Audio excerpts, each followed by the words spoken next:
los 15 minutos, por favor, a los expositores.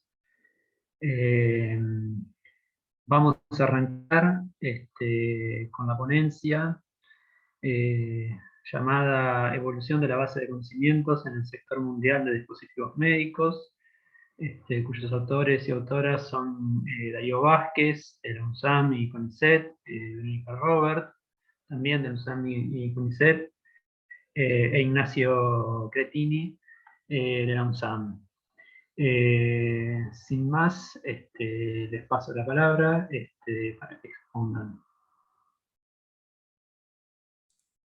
Hola, ¿qué tal? No sé si se ve bien lo que estoy proyectando, supongo que sí. Sí, se ve bien. Perfecto, bueno, muchas gracias, Juan. Un gusto. Y bueno, solo comentar que para introducir que este trabajo es parte de mi investigación. Uy, ¿qué hice? Cualquier cosa, perdón. Que es parte de mi investigación de doctorado, que me dirige Verónica, y que es, digamos, una parte introductoria, exploratoria, en función de cómo se ha ido cambiando el perfil tecnológico del sector de dispositivos médicos. En este sentido, solamente de manera de introducción, esto ya fue abordado en el primer bloque de la mesa, así que no me voy a extender mucho, pero ya hemos visto todos la importancia de contar con un sector productivo local frente al COVID-19 en términos de dispositivos médicos, de producción de dispositivos médicos, claramente por una cuestión de autonomía sanitaria frente, sobre todo en el inicio de la pandemia, frente al cierre de los mercados de algunos insumos clave. En este sentido, si bien fue muy importante en la pandemia contar con estas capacidades locales, el sector nosotros lo pensamos a grandes rasgos como un posible vector de desarrollo frente a un problema clásico que tiene digamos, la estructura productiva argentina y que se manifiesta también en este sector relacionado con la heterogeneidad estructural, que es una de las causas de la escasez recurrente de divisas.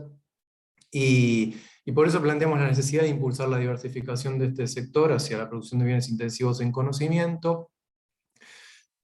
Solo para introducir brevemente una aclaración, sobre todo para el comentarista, una parte de lo que estoy presentando acá son reflexiones que, digamos, ubican al trabajo que mandamos efectivamente a las jornadas en lo que es, digamos, el planteo más general de mi tesis de doctorado. Entonces, en algún punto hay algunas reflexiones que no están en ese trabajo, pero bueno, un poco para contextualizarlo. Volviendo entonces al sector en Argentina, para presentarlo brevemente, es un sector relativamente pequeño que ha tenido en los últimos 25 años un crecimiento moderado en la cantidad de empleo y empresas, sobre todo con un estancamiento desde 2008-2009 para acá. Que presenta, pese a ese crecimiento, un déficit comercial que es estructural y es creciente a lo largo de los años, ha sido creciente, y que se fundamenta no solo en los insumos, en los componentes importados, en la baja proporción de integración local de componentes, sino también en cada vez el mayor crecimiento de la provisión del mercado interno por parte de bienes finales terminados y que son importados. Y esta figura, digamos, se termina de completar en un contexto en el que el tamaño del mercado mundial de dispositivos médicos creció en los últimos 20 años, no ha parado de crecer por distintas causas, desde el envejecimiento global, del envejecimiento de la población en los países desarrollados, en todo el mundo en realidad, y también la demanda de servicios de salud y el ingreso también de nuevos mercados emergentes como principales drivers de este crecimiento. En ese contexto, la competitividad de las exportaciones argentinas, mejor dicho, la porción que ocupan las exportaciones argentinas de dispositivos médicos en el comercio internacional es cada vez menor, tomando el índice de ventajas comparativas reveladas de Balasa. Bien, entonces a partir de esta figura y mirando el problema, empezando a pensar el problema desde Argentina, es que pensamos que una agenda de diversificación productiva en el sector requiere como primera instancia seguro conocer las tendencias del sector a nivel global, ya que eso determina qué productos van a dominar el mercado mundial, qué ventanas de oportunidad se abren para la producción y para las exportaciones, qué competencias tenemos hoy en el entramado industrial y cuáles podríamos llegar a fomentar. Entonces, en ese aspecto, lo que nosotros nos proponemos como objetivo en este trabajo es describir el mapa de conocimientos del sector, acercarnos, hay todo un desarrollo de un marco teórico en el trabajo que mandamos a las jornadas, pero que no lo voy a presentar aquí, solo voy a mencionar un par de cosas, pero hacemos mucha referencia al concepto de base de conocimiento en partes que toma parte de la literatura evolucionista, neoschumpeteriana, y nuestro objetivo es describir el mapa de conocimiento del sector, analizar la evolución de ese mapa de conocimiento en los últimos 25 años y tratar de identificar los principales caminos de diversificación y las capacidades asociadas a eso. La metodología que usamos es un análisis de redes que desarrollo brevemente tres componentes importantes de este análisis. En primer lugar, la fuente de los datos. En segundo lugar, los términos de búsqueda que utilizamos, digamos, de esta base de datos obtuvimos a partir de términos de búsqueda de empresas que ya teníamos rastreadas previamente, que fueron agregadas, y luego también de empresas adquiridas por ellas, ahora voy a referir por qué. Conformamos una base de 7.660 compañías con la que construimos redes de concurrencia de tecnologías en esas empresas. Yendo un poquito más al detalle, la base de datos es Crunchbase, se llama Crunchbase, es una base de datos con foco principal en startups de alta tecnología, que tiene una cobertura amplia desde 2006, pero los años previos están menos cubiertos, y presenta una subrepresentación de los países asiáticos, justamente en parte por las dinámicas de financiarización de la innovación, que tiene mayor presencia en Europa Occidental, y también y tiene como particularidad el hecho de que las compañías que aparecen en la base están clasificadas geográficamente por la ubicación de sus casas matrices, a pesar de que tengan filiales también en otros países. Lo que nosotros hicimos para construir estas redes, este mapa de conocimientos, es tomar la categoría, la clasificación de industries de Crunchbase, que es una clasificación que tiene una gran variedad de elementos en su interior, para que refleje a grandes rasgos industrias y tecnologías. Esta base reporta en general entre 3 a 7 industries por compañía, y se va actualizando esta clasificación de industries, por lo cual cada vez se van agregando más categorías. En marzo de 2021, que es cuando fue hecha este relevamiento, este estudio, la base tenía 707 categorías de industries, que luego, a partir de algunas modificaciones que hicimos, con las que me puedo extender tal vez en el debate, terminamos con una red final de 156 industrias y tecnologías.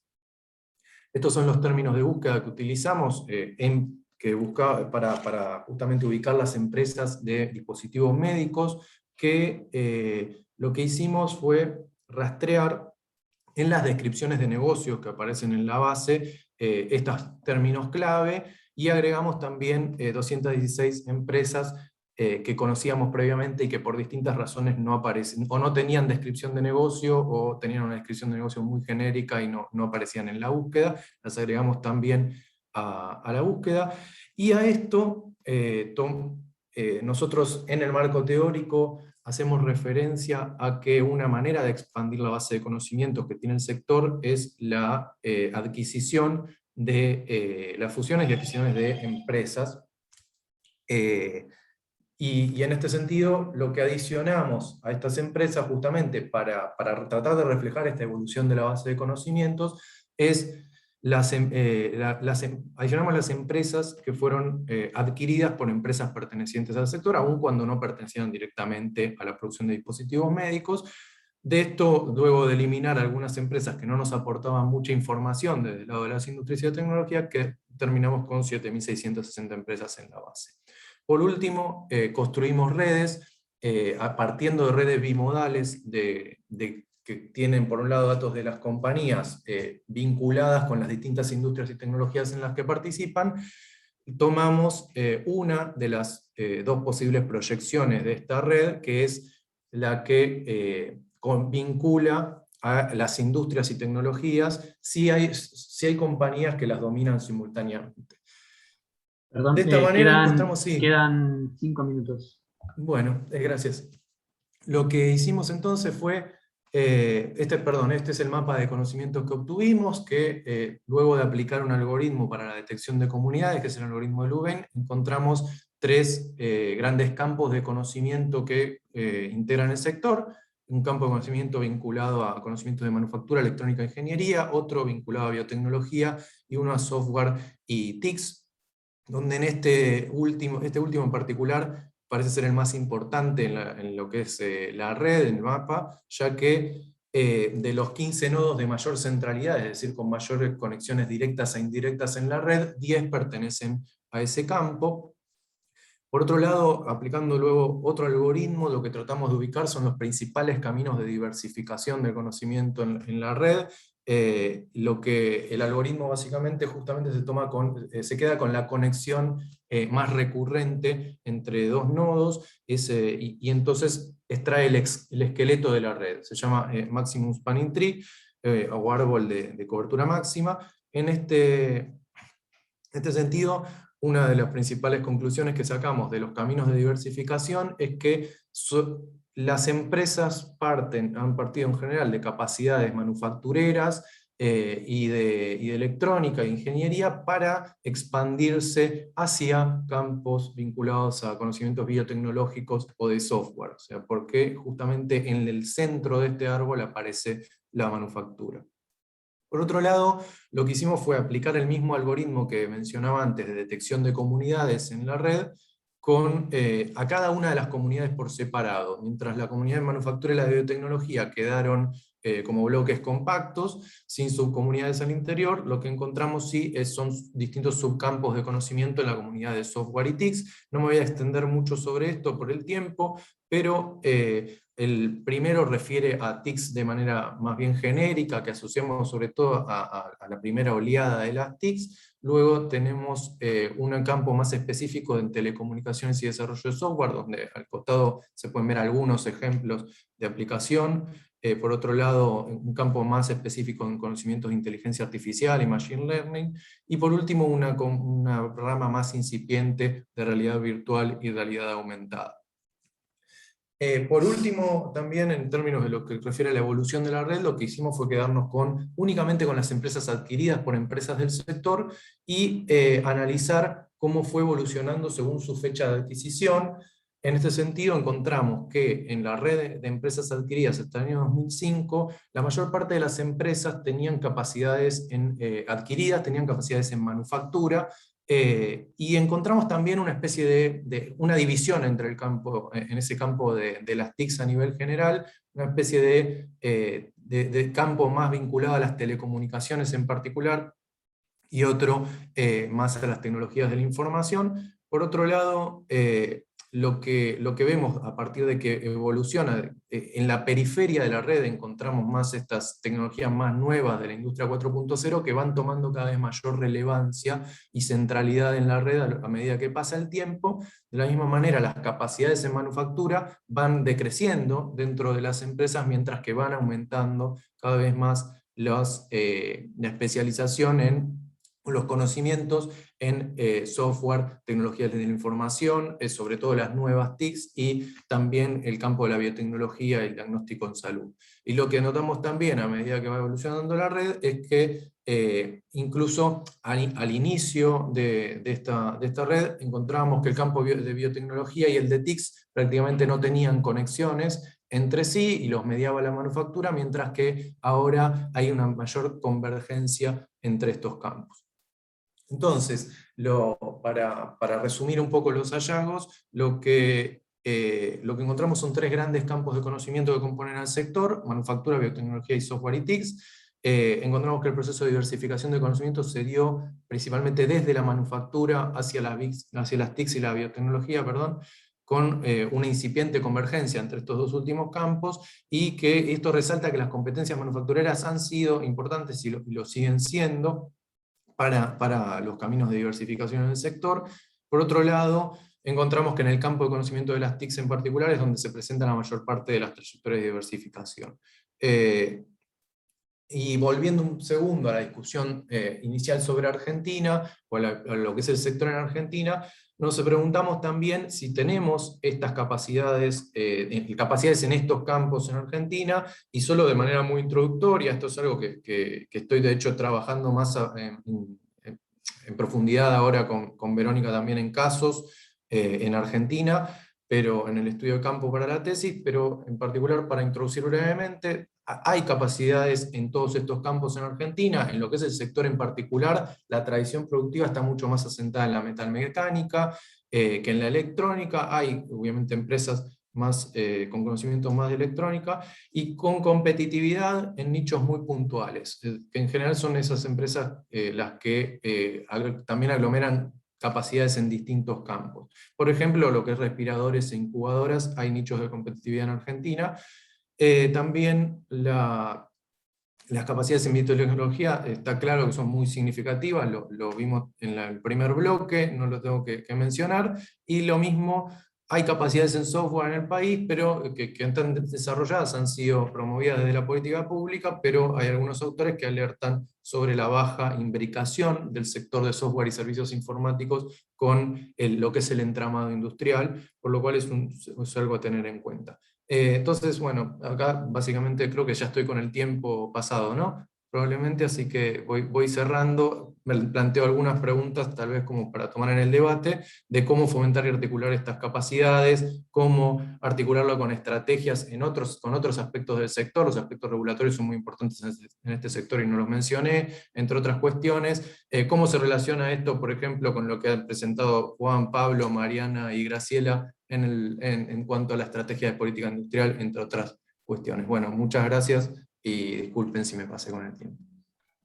No, está muy bien con el tiempo y muy buena la presentación, Darío, muchas gracias. Me olvidé de comentar que al final obviamente vamos a tener los comentarios de Federico Estesano. Ahora vamos a pasar a la siguiente presentación, que se llama Tensiones globales de la transición energética, su impacto en la industria del biodiesel en Argentina.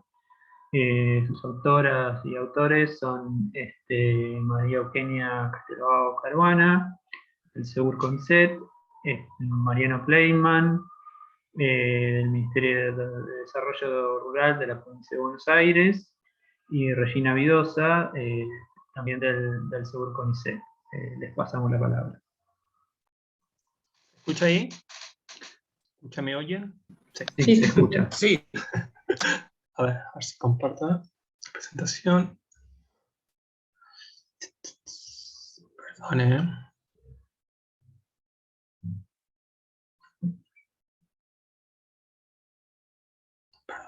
A ver ahí. ¿Se ve la presentación, no? Sí, perfecto. Ahí va. Buenos días. Ahí va. Hola, ¿cómo andan? Un honor estar en esta mesa. Y sí, básicamente nosotros vamos a hablar de las tensiones globales, que básicamente son preguntas que se juntan con la charla anterior, por lo que veía, pero en un sector específico que es las bioenergías, en particular el biodiesel. Vamos a ver, tiene condiciones particulares que hacen que se tengan que hacer aparte a todos los otros sectores. Mi trabajo, como dijiste, trabajamos con María Eugenia y Regina, y es parte también de mi investigación por la tesis de maestría en políticas de desarrollo de la Universidad de La Plata. Está vinculado en realidad. Y empezaremos con el objetivo de trabajo. Está matando la pantallita. Ahí está. Ahora sí. Bueno, como dije, esta es parte de mi tesis de maestría, pero básicamente yo lo que estoy estudiando es el sector interno del país, explicaré más adelante qué es el sector interno, pero nos parecía que en este contexto internacional que se está viviendo sobre el cambio climático, bioenergías y sobre todo la industria argentina, era capaz interesante hablar sobre justamente la industria argentina de biodiesel, que se ha insertado mucho en el sector internacional, pero como veremos tienen ciertas tensiones que hacen que en el futuro generan luces amarillas, por lo menos. Entonces, el objetivo de trabajo, como dice ahí, es entender la manera en que la cadena biodiesel local participa en la transición energética, condicionándola, y qué condicionantes hay en el desarrollo para el perfil de la industria local a futuro.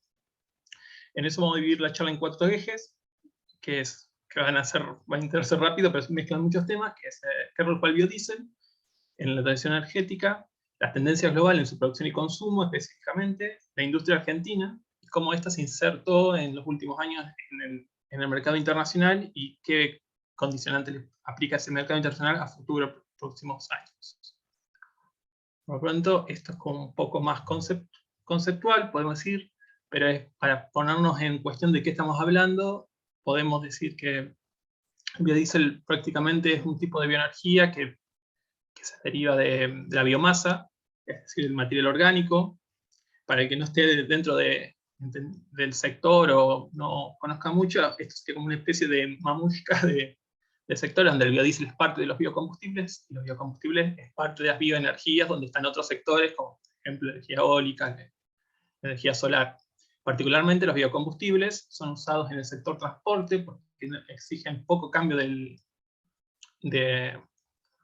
la matriz productiva actual de transporte que tenemos, pero, y son incentivados, perdón, por las reducciones de emisiones de gases de efecto invernadero que producen por su origen orgánico. Es decir, el tema del biocombustible se estimula porque en vez de reemplaza un combustible fósil, que es, no sé, ingeniero químico, pero vamos a decirlo fácil, que es extraer petróleo del suelo y largarlo al ambiente, que eso genera calentamiento global. El biocombustible, al ser material orgánico, devuelve al ambiente gases de efecto invernadero que originalmente absorbió el material orgánico. Su principal uso en el sector transporte, como veremos, hay otros usos que son industriales o consumos, pero en el caso del biocombustible, como estamos analizando, es un mercado muy grande y está básicamente impulsado por su uso en el transporte automotor. En este caso, el transporte, como decimos, bueno, no pasamos al marco teórico en general de todo esto, pero es básicamente, tenemos ahí unos datos para ver la relevancia. El sector es altamente contaminante, las estimaciones, esas son de la Agencia Internacional de Energía, es que el 30% de las emisiones son de las emisiones provienen del sector, y en sí el 60% de la demanda de petróleo también va al sector. Por eso las bioenergías están tan estimuladas en este particular. Como dice ahí, la inserción igual es relativamente baja, y esto se explica porque hay sectores o subsectores dentro del transporte que no ha sido fácil la penetración del biocombustible, como el sector que lo veremos luego, naval, el aeronáutico, y por otra parte es que los países hacen prácticas de corte de biocombustibles que hacen que sean porcentajes del uso de biocombustibles, de combustible que se utiliza en cada país. Por lo tanto, el potencial para crecer aún es muy grande, y con el 3% de uso que hay actualmente, se estima que no se alcanzarían todos los compromisos globales que todos los países están diciendo, hablamos de la Unión Europea, de Estados Unidos y de Argentina, que van a cumplir para descarbonizar el transporte, que es como un objetivo global que todo el mundo se ha propuesto desde el Acuerdo de Kioto y el Acuerdo de París. Particularmente el biodiesel es un tipo de biocombustible que es 27% de la producción mundial, el resto es etanol, y su uso está explicado porque, a diferencia del etanol, se usa en el transporte diésel, es decir, el gasoil. No tanto mientras que el etanol es producido para las gasolinas, todo lo que sea transporte diésel o gasolero es el biodiesel el que ha sido un biocombustible utilizado. Por eso su demanda también está atada a estos sectores. Ahora, en la parte tecnológica hay muchas definiciones, pero en nuestro trabajo usaremos dos, que son básicamente el biodiesel, separa el biodiesel convencional y el biodiesel avanzado. Tiene muchos estilos. Nosotros vamos a sentar en el hidrobiodiesel, o el diésel renovable de aceite vegetal hidrogenado, como dice ahí. Nombre muy largo para decirlo. El biodiesel convencional es el que se produce actualmente en su mayoría a nivel mundial, y fue estimulado porque básicamente, bueno, el reemplazo en los 2000 de los combustibles fósiles, bueno, sí que había un aumento de los precios de los combustibles muy elevado, y esta tecnología parecía muy promisoria. Por otro lado, todos los países que lo estimulan, Unión Europea, Estados Unidos, también Argentina, lo ven como una oportunidad para agregar valor a las commodities. Siempre fue pensado como una cuestión de tanto rural, como de la soberanía energética, como de la cuestión ambiental, aunque claramente son tres patas que no siempre están en la misma línea. Y a lo largo de los años también se ha empezado a tratar como un potencial para generar más valor al sector a través de los subproductos, como sería el uso de la glicerina, que la planta la industrializan, es un coproducto de la producción del biodiesel a partir del aceite, que es potencialmente utilizable en muchos sectores industriales, porque es un reemplazante también de derivados fósiles, y otros productos del desecho serían de la producción de biodiesel, como la reutilización, que las plantas locales venden a la industria, y que son, o la glicerina misma que se exporta. Por otro lado, a nivel político, a priori muchos países lo veían como una oportunidad para el autoconsumo energético en las zonas rurales, que es donde es difícil llegar con la matriz energética. Lo que vamos a ver también es que hay ciertas limitaciones técnicas de este combustible, que es desde lo ambiental y lo técnico. No vamos a entrar aquí en detallarlo, pero la sustentabilidad de los insumos es, como dice ahí arriba, cada biocombustible tiene su propia sustentabilidad. Es decir, que no hay un combustible de per se mejor que otro, sino que es cómo se produce la materia prima y cómo se transforma al biocombustible. Veremos luego que Argentina tiene una ventaja comparativa con el resto de la mayoría de los países, que se ve en la forma en cómo se produce, en las zonas que se produce y el modo. Pero también tiene limitaciones que son, además de la cuestión ambiental, el tema técnico, que es una realidad de que el biodiesel en sí convencional es un símil a los hidrocarburos derivados del petróleo, pero no es igual. Entonces, muchos productores, sobre todo por ejemplo, en la zona fría de la Unión Europea, o en parte pasa también en Latinoamérica, el blender, el corte, como se utiliza el biodiesel, no se recomienda por arriba de ciertos niveles, porque por ejemplo el punto de enfriamiento, el punto de congelamiento del combustible es un poco más alto que el del petróleo convencional, entonces en zonas nórdicas no se podría utilizar, y es una cuestión que siempre genera trabas con la industria petrolera, que es la obligada a cortar los combustibles con biodiesel. A todo esto, actualmente, pues sobre todo en los últimos 5 años, vemos que hay una aparición de una tecnología que parecía dentro de varias tecnologías muy promisoria, que es el hidrobiodiesel, que parte de hidrogenar los aceites, pero que es un proceso mucho más costoso, caro y sofisticado, por decir, que la transesterificación, que es lo que se usa en los aceites vírgenes, que son más puros, por así decirlo.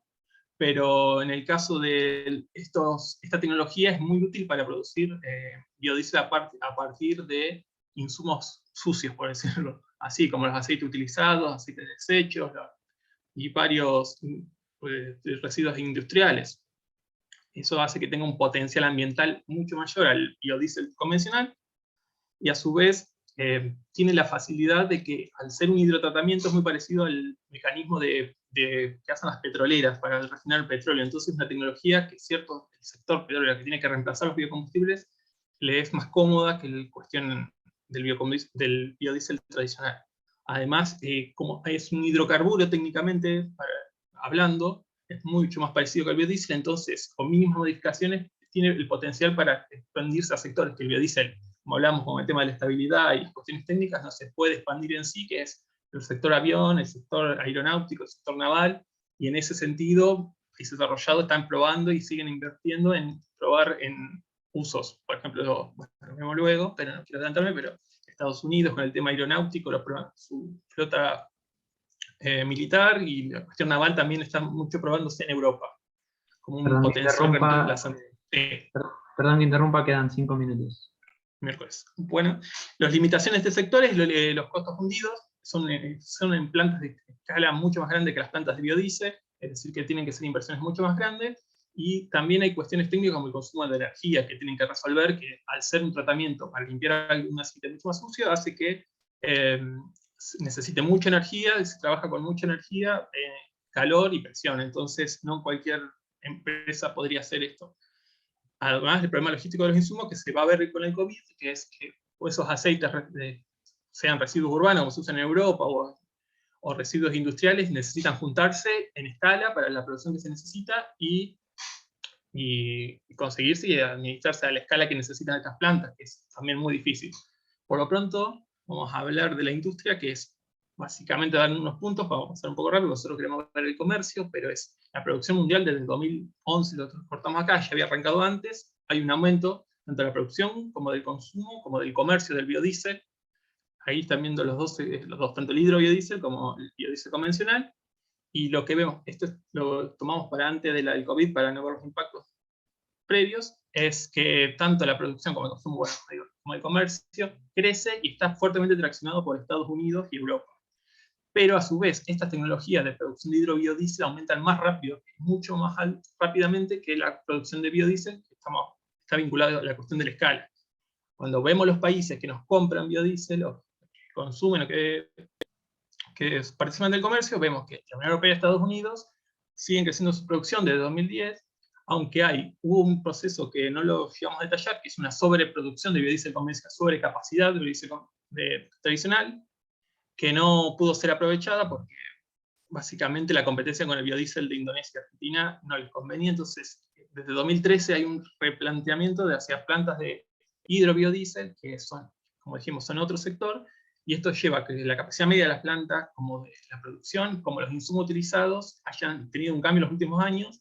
Es decir, hay que decir que Estados Unidos y la Unión Europea básicamente tienen un consumo entre 60 y 50% del insumo principal que usan, sea la colza en la Unión Europea, muy subsidiada, o la soja en Estados Unidos, y el resto son, por ejemplo, ácidos orgánicos y el aceite de palma, que es un aceite muy barato en el mercado. Y también vemos que en esta nueva inversión en hidrobiodiesel es una estrategia vinculada con lo que veremos luego, que son políticas de uso de beneficios especiales de este sector, y por otro, de intromisión, como dije, de petroleras, de papeleras, como en el caso de empresas europeas del norte, y de oil crushers, que serían los aceiteras. En ese arreglo institucional, lo que las petroleras básicamente ponen la tecnología, estoy hablando mal y pronto, y las aceiteras lo que garantizan es una parte del insumo que van a necesitar, además de la mezcla, para generar el hidrobiodiesel. Así, también tenemos casos como los nombramos ahí, pero que no entran en el comercio, que es Brasil e Indonesia, que aumentaron su producción interna, que son importantísimos hoy en día, como no lo eran hace 10 años en la producción mundial, superaron a Argentina, pero es un aumento en base a insumos que tienen básicos, que es Brasil con la soja, que tiene un mercado muy protegido, e Indonesia con la palma. Ahora, cuando dijimos que Estados Unidos y Europa es el principal centro, vimos que perdón, la legislación es la que nos determina qué pasa con el mercado internacional. Entonces vemos en el gráfico de la derecha cómo el comercio ha tenido quiebres muy importantes, como en 2014 vemos, y vemos de vuelta en 2018, pero también vemos que entre los principales exportadores y el comercio internacional, cada vez la brecha crece, porque vemos que en este comercio internacional, que son datos de la OECD, no aparece ni Malasia ni China, que son países que en los últimos años han empezado a cumplir el rol que Argentina tenía e Indonesia en la producción internacional de biocombustibles. En la franja amarilla vemos a Argentina, que veremos en más detalle luego, pero vemos que tanto Argentina como Indonesia, el rayo celeste, han ido achicándose. Para eso hay que ver las leyes, dijimos, que son el Programa Federal de Estados Unidos, que ha sido el estímulo para ingresar producción a Estados Unidos, que es un mandato que tiene hasta 2022, que ya está hablado de expandirlo para 2025, y que era un objetivo de uso de biocombustibles con un incentivo muy grande al biodiesel de biomasa, que era un crédito fiscal que se lo dan a las cortadoras de blender, que hace que por cada galón que ellos corten de biocombustibles, se les devuelve $1 de crédito fiscal a la empresa. Eso hizo que el comercio internacional rápidamente fluya, porque más allá que la capacidad de Estados Unidos es mayor a su producción, la búsqueda de insumos baratos hicieron que la compra de soja de biodiesel de Argentina fuera muy grande en los primeros años lo veremos luego. Después también hay programas estatales que son más específicos, como el programa de carbono de California, que lo nombramos porque California es una economía en sí, es el principal centro urbano de Estados Unidos, y es el que tiene una ley más avanzada que se complementa con este estándar para comprar combustibles bajos en carbono, que como veremos, o lo podemos nombrar ahora, es el que ha hecho que desde 2016 las importaciones de Estados Unidos entren por California, se queden en California, y sea hidrobiodiesel de Singapur. Era ese lugar lo tenía Argentina e Indonesia hasta esos años, y lo perdió con este biodiesel. Pues tampoco nos sorprendió mucho cuando Cancillería anunció hace poco que la entrada del comercio estadounidense seguía bloqueada, porque en Estados Unidos es un programa no solo que quieren crecer los biocombustibles, sino que quieren proteger su industria interna y de última importar biodiesel más avanzados que los que estaban importando y no competir. Por la otra parte, Entonces, tenemos la Unión Europea cerrando. Si se puede ir cerrando, Mariano. Sí, ya termino. También tiene vemos que la legislación europea tiene el mismo año de COVID, amplió su uso de biocombustibles, entró un nuevo marco regulatorio más ambicioso en biocombustibles de lo que tenía en 2010, no hubo países que bajen el corte, y bueno, podríamos hablar que el ahorro de Hague, no va a entrar, el ahorro de gases de efecto invernadero que tiene que tener el biodiesel está especificado en las legislaciones, y no todos los países pueden producir, muy pocos países pueden cumplir ese ahorro mínimo, y Argentina fue uno de los países que presentó estudios propios para poder ganar ese mercado, que son básicamente certificaciones, como que son una trazabilidad del producto que muestra que los ahorros son mayores a lo que pide el estándar europeo. Sin embargo, bueno, ya hablamos de las limitaciones que tiene técnicamente el biodiesel argentino, no se puede usar puro, entonces los compradores lo mezclan con biodiesel de colza, que tiene propiedad de estabilidad al frío mejor, y por otro lado, la legislación nueva, no vamos a hablar más, pero básicamente tienen algo que tiene la legislación de Estados Unidos, que es cupos específicos para estos nuevos biocombustibles que sean mayores, y sobre todo en la Unión Europea, un límite muy marcado sobre los cultivos alimentarios, que han sido un problema, yo le digo, para ellos, por el tema de la competencia. Si bien en los primeros años su producción y su capacidad creció muchísimo, la competencia de países como Indonesia y Argentina les ha complicado mucho, y eso hace que hoy la nueva legislación tenga regulaciones tanto en el tope de uso de biocombustibles con de origen alimentario, como también facilidades para que los países puedan reducirlo en función si pueden hacer cambiar otras tecnologías. Además, un subsidio extra que es la contabilidad doble, que no voy a entrar ahora, pero es como una facilidad comercial básica en la logística, que es por una tonelada de biocombustible avanzado le permiten que lo califiquen como doble. Entonces, solamente tenés que importar, si hablamos de comercio, la mitad para hacer lo mismo que un biodiesel tradicional. Otros países que no participan de este comercio son Brasil, Indonesia, India, que también tienen mandato que van creciendo con los años y lo han subido en los últimos años para estimular el mercado, como también se puede ver con una parte de la soberanía energética. No voy a hablar más, ya han hablado mucho de la cadena sojera, pero bueno, básicamente era poner en contexto que para la exportación argentina es clave tanto el sector como cadena, como la industria biodiesel, que es entre la 10ª y la 11ª mayor exportación de Argentina. Argentina tiene, como decía, una ventaja comparativa, que es la concentración en torno a los puertos de exportación de la producción, y una industria muy desarrollada, aunque está también muy concentrada en los principales actores del mercado, que son las internacionales como Hargill, ADM.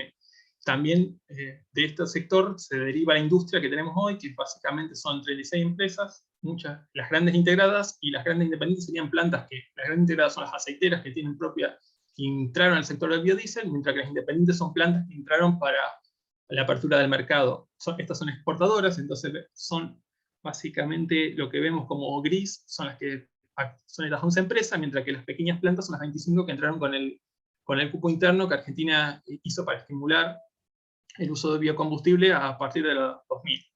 Pero como vemos, desde 2018 en adelante, lo pasamos rápido, podemos ver antes que hay un cambio de tendencia, que es la caída de la producción hasta donde llegamos hoy, que esta es la proyección de USDA que usan de cuánto se exportaría y se produce en Argentina, que es realmente menor al histórico, y que por lo que vimos, bueno, no llegamos a expandir mucho, en las legislaciones actuales no hay un gran cambio para lo que se ve a futuro.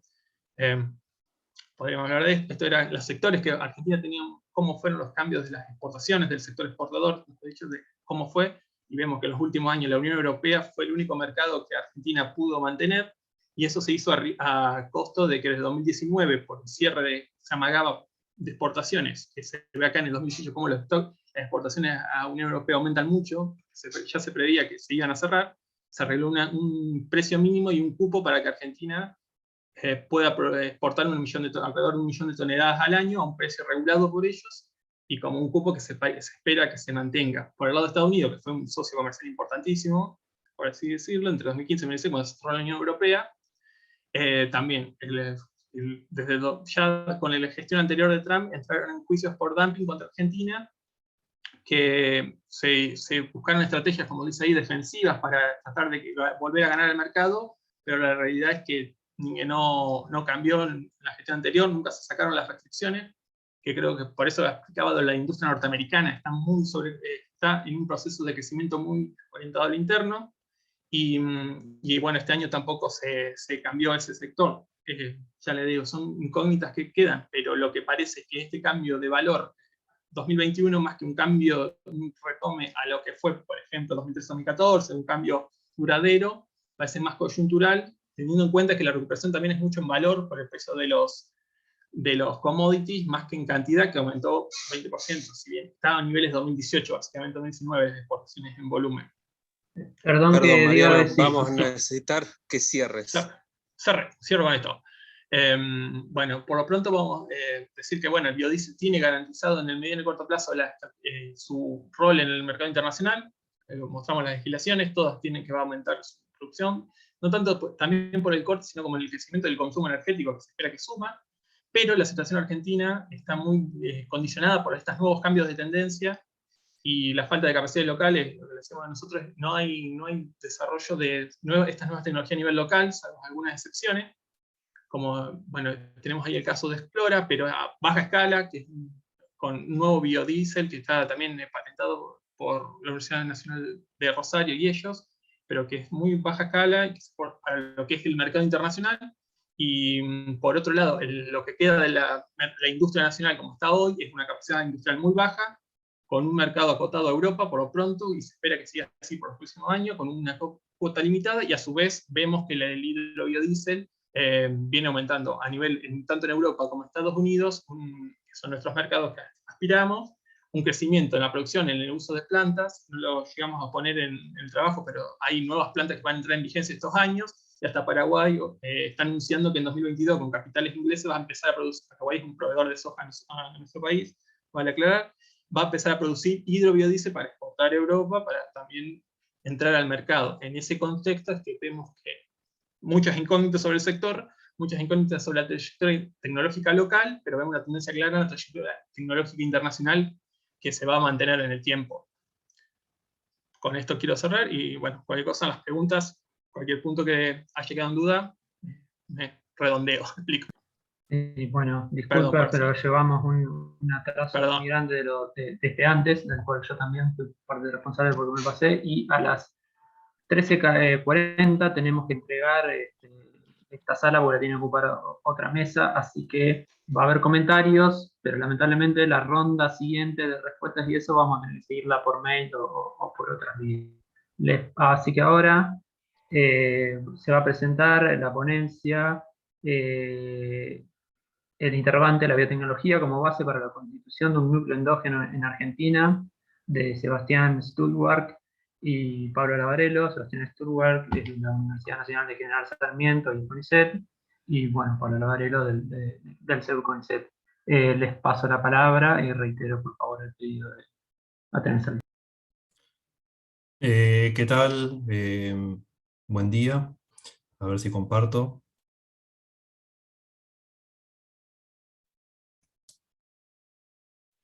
Ahí se ve bien.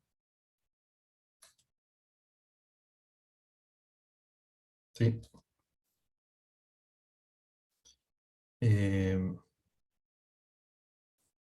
Ustedes lo ven completo porque ahí está.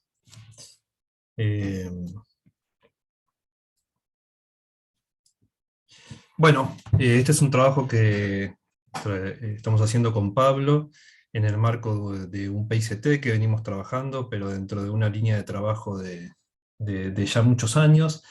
Yo recordaba que un primer PICT que hicimos con Pablo sobre biotecnología arrancó en el año 2003, hace ya 18 años, en el que participó también Graciela Gutman, sobre el tema de la biotecnología. Y bueno, lo que queremos hacer hoy es una reflexión más de estrategia y de política industrial.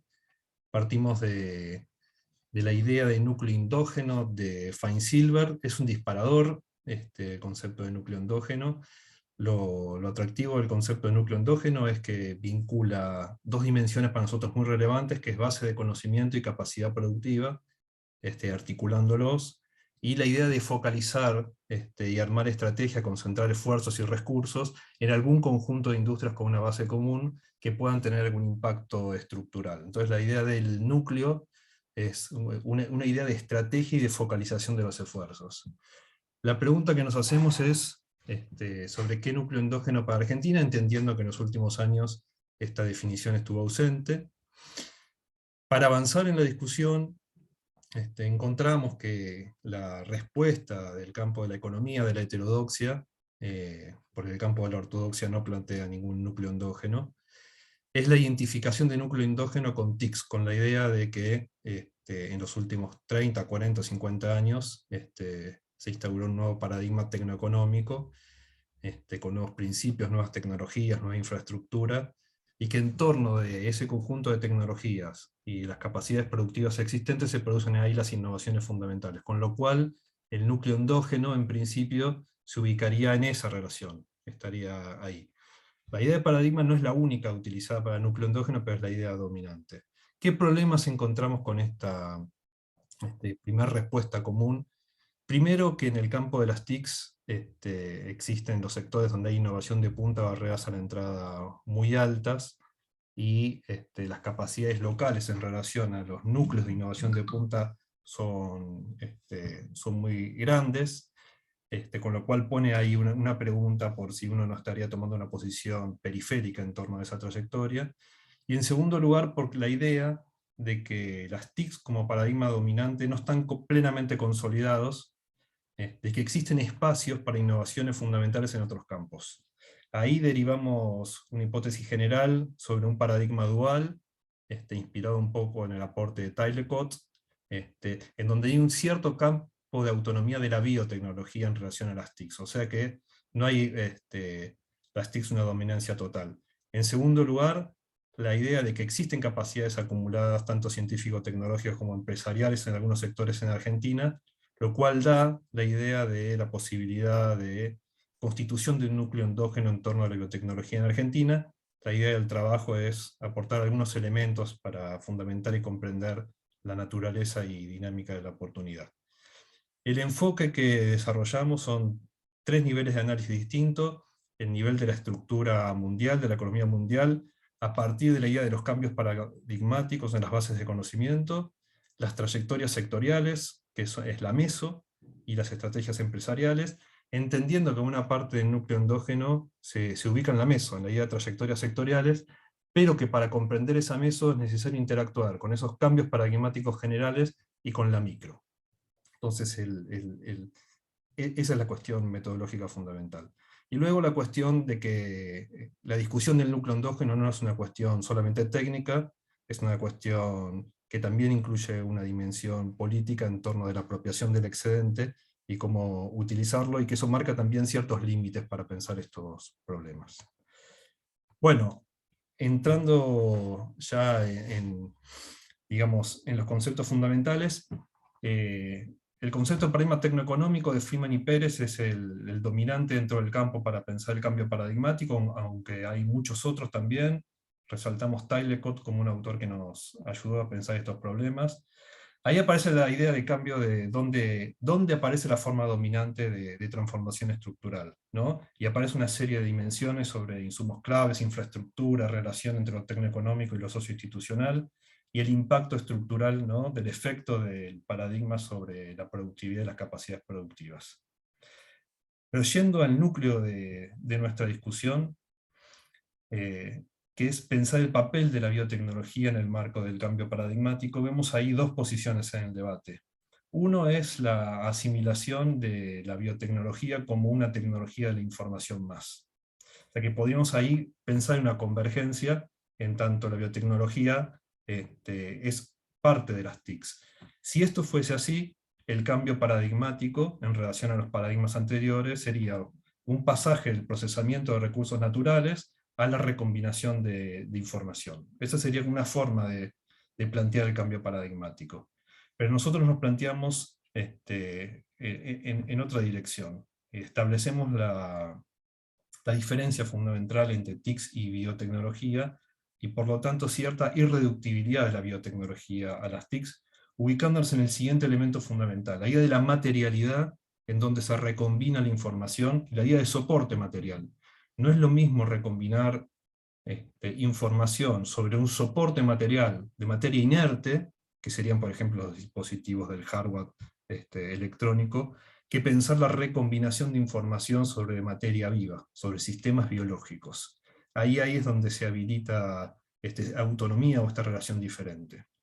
¿Qué implicancias tiene para la meso? Dijimos, ¿no?, que el núcleo fundamental que el núcleo endógeno se piensa fundamentalmente en la meso, en las trayectorias sectoriales de innovación. Primero, que esos campos del saber se articulan sobre dominios heterogéneos. Uno es el campo de la electrónica de la informática, por un lado, y otro es el campo de la biotecnología. Esto da dimensiones con un grado de separación y autonomía que para nosotros es una instancia muy importante. En segundo lugar, que hay ciertas formas de diferenciación de estos campos en torno a cómo se gestiona la complejidad.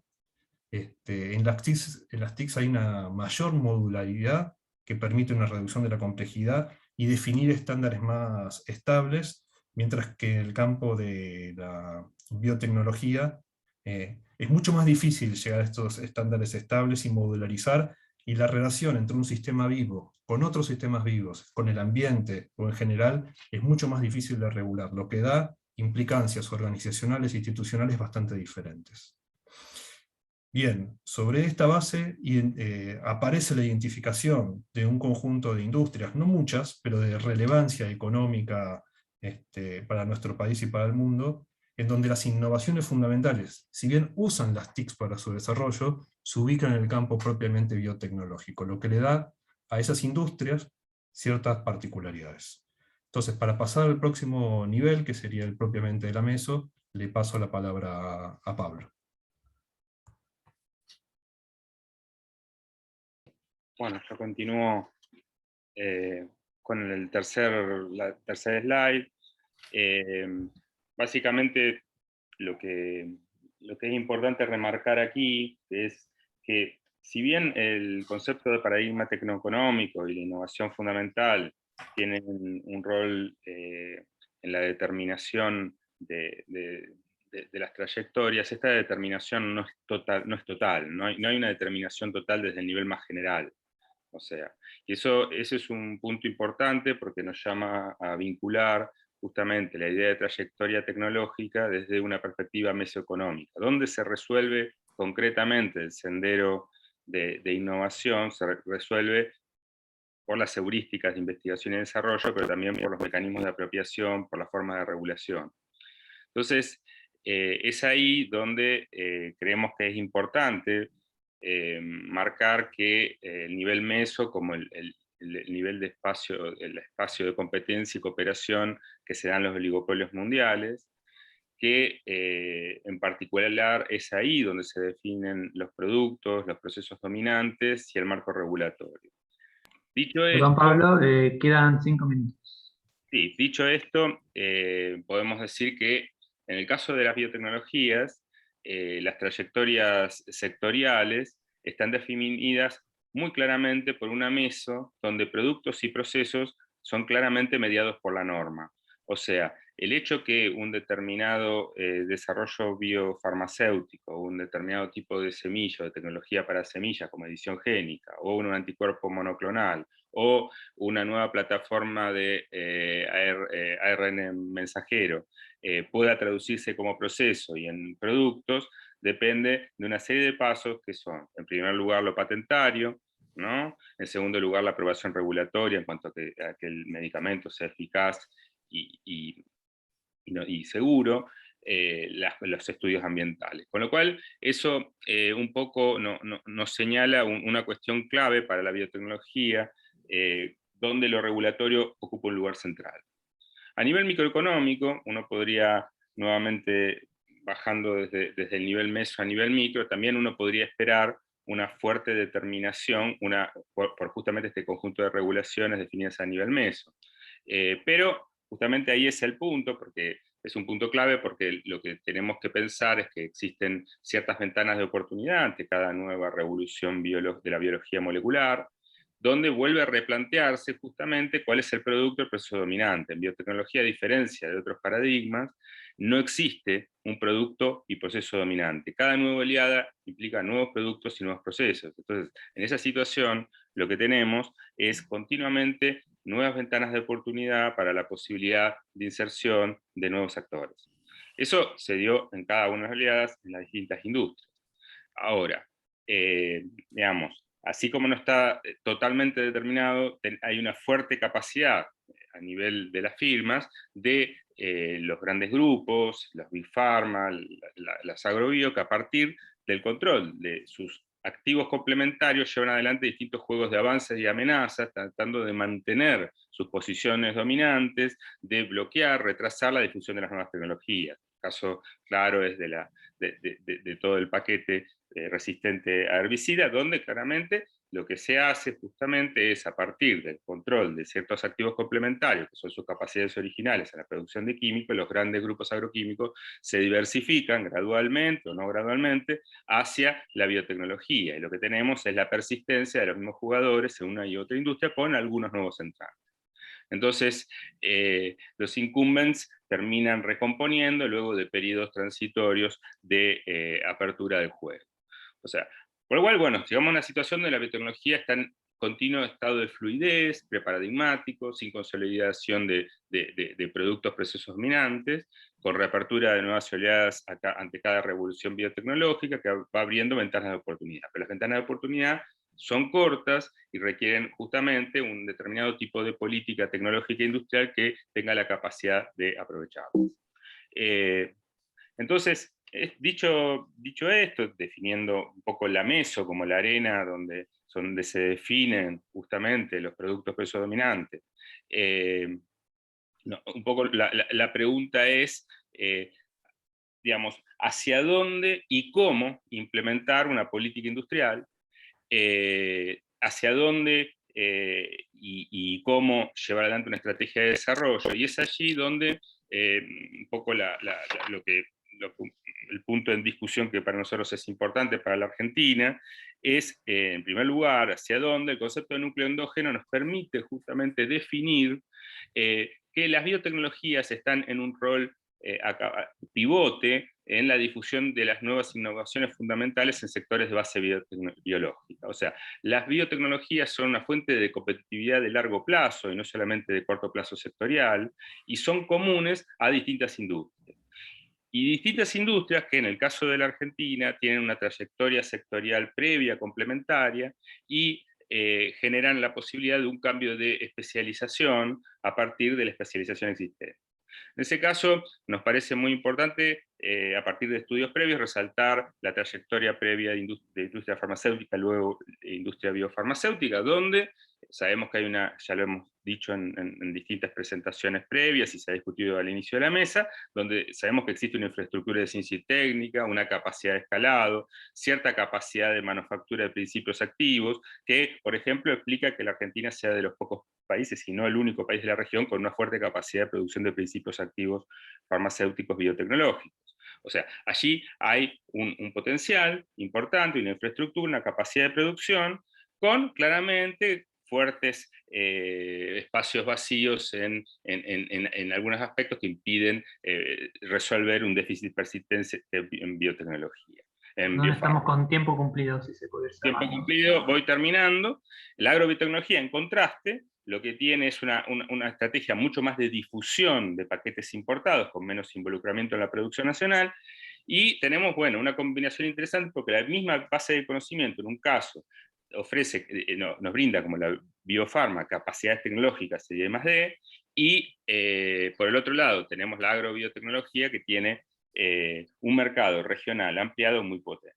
Entonces, ahí tenemos por eso la biotecnología como pivote de estos dos sectores, como posibilidad de definición de un perfil de especialización a partir de esta competencia de largo plazo y no meramente de corto plazo. Esto requiere acciones deliberadas de política industrial, que no vamos a detallar, pero que va hacia el fortalecimiento de las oportunidades, incentivo de las capacidades de las firmas, articulación del Sistema Nacional de Innovación, y cerrando, y esto es muy importante, el límite principal, y acá se ve claramente, no es solamente técnico, hay un límite claramente político, o sea, la existencia de un núcleo endógeno como concepto requiere una cohesión y convicción de distintos actores, muchas veces subalternos, del capital, del proyecto estatal, que forman parte del núcleo endógeno. Eso, solamente esa convicción y esa cohesión sumado a una capacidad de comando para resolver conflictos intersectoriales y una anticipación de escenarios que ameritan estudios justamente de la evolución de estas tecnologías a nivel internacional son claves en la definición de un perfil de especialización. Bueno, básicamente era estas las reflexiones y cierro con algún minuto pasado. Bueno, pasamos a los comentarios de Federico Estesano.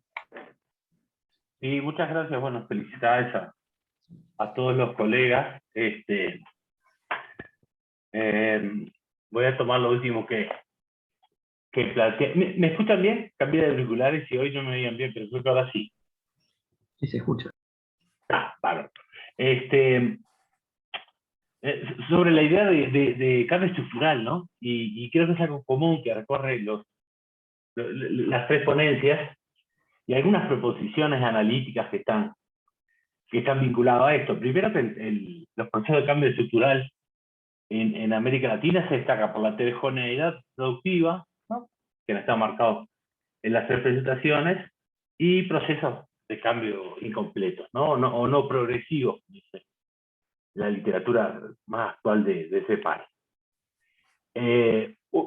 Un esquema prevaleciente de bajo valor agregado, una importancia fundamental para el cambio productivo, y último que decía Pablo, de la acción económica estatal a partir de políticas activas, ¿no? Que se orienten al desarrollo productivo, junto a la necesidad de políticas redistributivas, digamos, que corrijan fuentes y de desigualdad a largo plazo, y una renovación de la estructura productiva hacia sectores innovadores y tecnologías limpias. Entonces, me parece que esta idea de cambio estructural, incluso este debate interesante que plantea Sebastián y Pablo de repensar la centralidad que puede tener el paradigma de las TIC, lo cual no es poca cosa, ¿no? Muchos colegas se van a molestar porque es algo casi indiscutible, ¿no? Las TIC son el paradigma.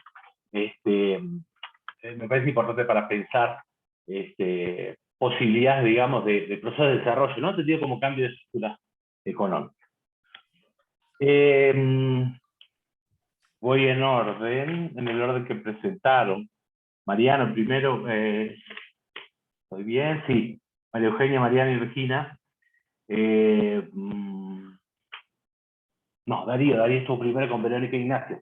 A mí me parece, en el caso de esta ponencia, muy útil la comprensión analítica que hacen, digamos, porque permite dividir, por un lado, aunque hay tres campos de conocimiento, como decía Darío, dos campos, o dos unidades analíticas, ¿no? Diferenciadas. Por un lado, la capacidad de fabricación y de manufactura, ¿no? Donde hay ciertas dinámicas que me parece que tienen más que alguna innovación incremental.